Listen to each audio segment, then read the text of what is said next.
My name is Purge and I approve the content in this video. Hey guys, this is Sunsfan, and welcome to the official Dota Cinema Guide to Sniper. If you aren't familiar with this hero, you may want to watch the introduction we did for him at the corresponding link. Sniper is an agility carry hero who is very item dependent. His greatest strengths are his uncanny attack animation and his ability to destroy people from insane range. There are two skill builds for Sniper. The first we'll call the default build. Get a level of headshot right away to help with the last hits and harassment. Headshot doesn't scale particularly well, and since it is RNG, you won't see its true benefits until your attack speed is more respectable. Next, you'll skill at Take Aim at levels 2 and 3, and will proceed to max it by 7. This provides ridiculous range for you to either farm or harass with ease. At level 4, since we're ignoring headshot, you'll get a level of shrapnel. Proceed to max that second, finishing it by 10. At the standard 6, 11, and 16, take your ultimate, Assassinate. And as you can probably guess, last we leave headshot. Second is kind of the push build. We'll stick with the logic of getting one level of headshot right away and then not touching it until level 12. Then instead of getting Take Aim, you'll max shrapnel by 7. This means Take Aim will be your second priority, where you finish it off by 10. For starting items, stock up on health regeneration to go along with 3 iron branches, which you'll combine into a magic wand later. Also get a ring of protection for early armor. Generally you'll see Sniper in the easy lane, but he could potentially go mid too. If you're maxing shrapnel first, then turn your ring of protection into a ring of Aquila as quickly as possible. If you aren't leveling shrapnel, then you can probably delay that for a little bit since you won't be spamming any mana intensive spells until you get your ultimate. As a result, get regular boots as fast as possible for survivability. Upgraded boots of choice for Sniper are treads. They provide some much needed HP, and of course the attack speed will work well throughout the game, considering that's kind of the name of the game with Sniper. You may notice while playing Sniper that although he has ridiculous range and attack animation, as a trade-off he is extremely squishy. Because of this, you have to think carefully about your items. The first core item would be a Manta. It gives great stats, good damage, and a little bit of extra survivability with your illusions. After that, a BKB is almost always the correct choice. Since you're squishy and by this time dealing some decent damage, you'll be the prime choice for any heavy magical spells. After this, things start to branch out a bit. Some people like to get a Helm of the Dominator, which is a great way to get a little lifesteal, and also gives you the opportunity to stack camps.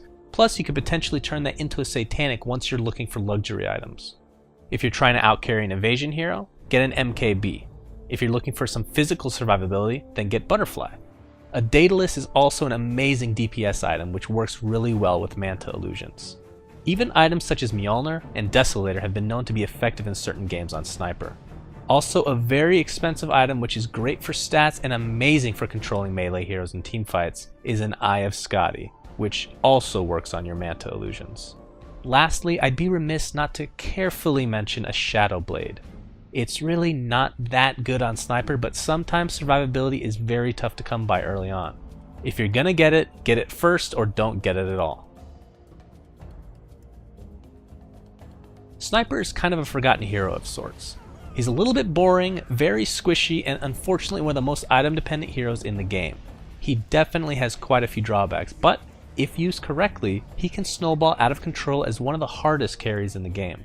As we touched on earlier, the later the game goes, the better headshot gets. Forget about the extra damage it deals, but as the game goes on, your attack speed is going to get faster thanks to not only your item pickups, but the fact that you're an agility hero. As a result, the mini stun becomes one of the most annoying things to go against.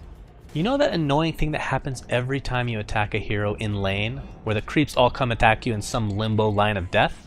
Well, you don't really have to worry about that with Take Aim leveled.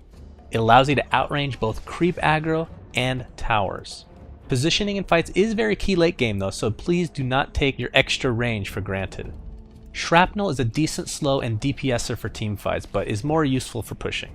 It'll kill creeps nicely and deal 30% of its overall damage to towers. So this plus Take Aim will allow you to solo towers pretty easily.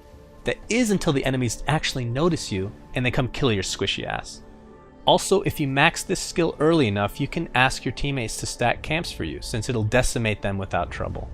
When looking at Sniper's ultimate, you may wonder how is it possible to have an ulti that deals over 600 damage with such a short cooldown and ridiculous range, and not be overpowered? Well, obviously there's the windup, but more importantly, he has no combo move. If you take Lina as an example, she can stun, then wave, and then ulti your face, while Sniper can basically just stand there and auto attack. Don't get me wrong, Assassinate is very good, but in its own way.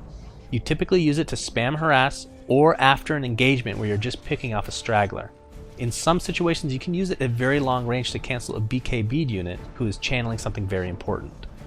We talked about what to do after a fight, meaning taking out fleeing enemies, but what do you do during a fight? Well, keep it at a distance if possible, choose your target wisely, and just right-click.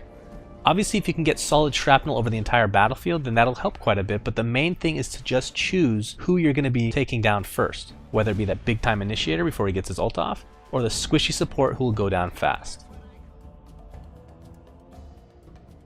Sniper isn't much of a renegade. He likes safe lanes. Thus, you should lane him with a reliable partner. Somebody like Vengeful Spirit, Crystal Maiden, or Venomancer would match up with him nicely. If you've maxed Shrapnel early, then Shadow Demon could be a viable partner, although we do feel that Sniper isn't served too well in the most aggressive of lanes, so tread lightly. To put it simply, the list of heroes that Sniper should stay away from is quite long. We'll keep it short and say those with high burst damage. Some examples would include Lion, Queen of Pain, Lina, and Nyx Assassin. Thanks for watching, and please remember to subscribe to our YouTube. Also, a big thanks to Flawless and Purge for their help in writing this guide. You can check out their awesome channels in the video description. Also, be sure to visit our website at dotacinema.com and visit our Facebook at facebook.com/dotacinema.